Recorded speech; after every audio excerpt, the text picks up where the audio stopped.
We caught up with Republican presidential candidate Chris Christie yesterday in Columbia, South Carolina. We began our conversation with President Obama's use of executive action to expand background checks. Why isn't this just leadership, though? He's using every possible method he can to get what he wants. You've talked a lot about leadership. Dictatorship's not leadership, John. And he's acting like a dictator and a petulant child. Let's remember something. What I mean by that statement is, in 2008, he came in with it all. Huge majority in the House, filibuster-proof majority in the Senate, and the Republicans only had 21 governors around the country. Since that time, we're up to 31 Republican governors, big majority in the House, majority in the Senate. His policies have been rejected by the American people, but he doesn't want to hear that. Let me ask you a gun control question. Donald Trump has suggested getting rid of gun-free zones in schools and on military bases. Would you agree with that? Well, listen, I think for the military, and I've said this before after the attacks that we had earlier in Tennessee, it seems ridiculous to me that military folks can't carry a weapon with them. They're trained to do it. They're the best trained people. And so I would certainly be in favor of our military folks being able to carry weapons in those circumstances. And on the gun-free school zones, I think that's something that each state should be able to look at on its own.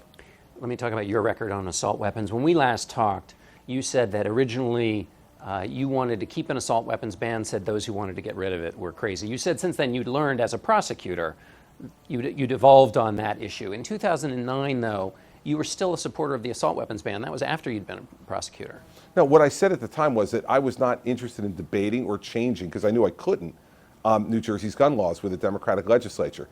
If I had my choice, John, we would be a state where you could apply much more easily and receive much more easily a carry permit in our state. We're a may-issue state, not a shall-issue state. We should be a shall-issue state so people can defend themselves.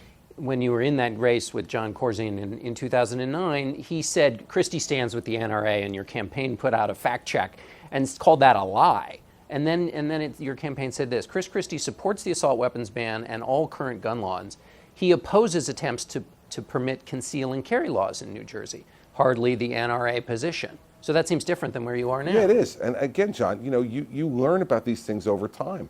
And I've learned about this over time. In New Jersey, I have grown up in a culture in our state of very, very vigorous anti-gun laws. As I've traveled the country as RGA chairman, as I've traveled the country as a governor, I've learned a great deal about this. And my actions as governor of New Jersey have been exactly where I think they need to be. When these things involve public safety, I'm for public safety. But if there are laws that are just going to make legislators and governors feel better, they shouldn't be put into place and infringe Second Amendment rights. But so the evolution is more recent than just when you were a prosecutor? It's an evolution that's gone on over time. Absolutely, John. Would you say you stand with the NRA?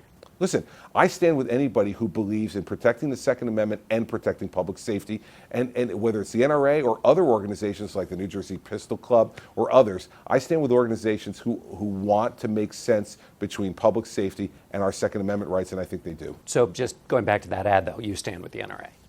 Well, I mean, listen, the fact is that if the NRA, I'm not on every issue, but on the issues, you can tick them down issue by issue, and I'll be able to answer them for you. But I'm not going to say I stand with anybody, any particular interest group, and give them a blank check. That's not what leadership is. You are a lawyer. You were a federal prosecutor. Is Ted Cruz legally eligible to be president in your view? It appears to me he is. You gave a speech this week saying that you understand voters are angry, but that it's time for them to pick a president, that they shouldn't just pick somebody out of anger. No, that's not what I said. What I said was, listen, anger alone is not a solution to our nation's problems. That we have to channel that anger into a place where we pick someone who can actually fix the problems that are making us angry. And so part of the bigger theme of that speech, John, was calling our Republican Party to our similarities and to stop emphasizing our differences, that we need to bring ourselves together in order to beat Hillary Clinton, because every time we divide ourselves, we make it easier for Hillary Clinton to defeat our Republican nominee next November. You said showtime is over, but you put on a pretty good show. Yeah, but game time is on now.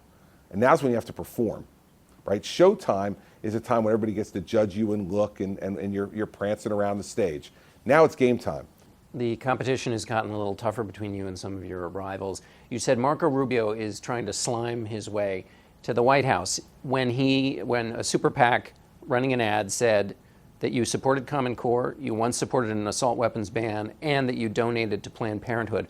Which one of those is wrong? Well, I never donated to Planned Parenthood, so that's wrong.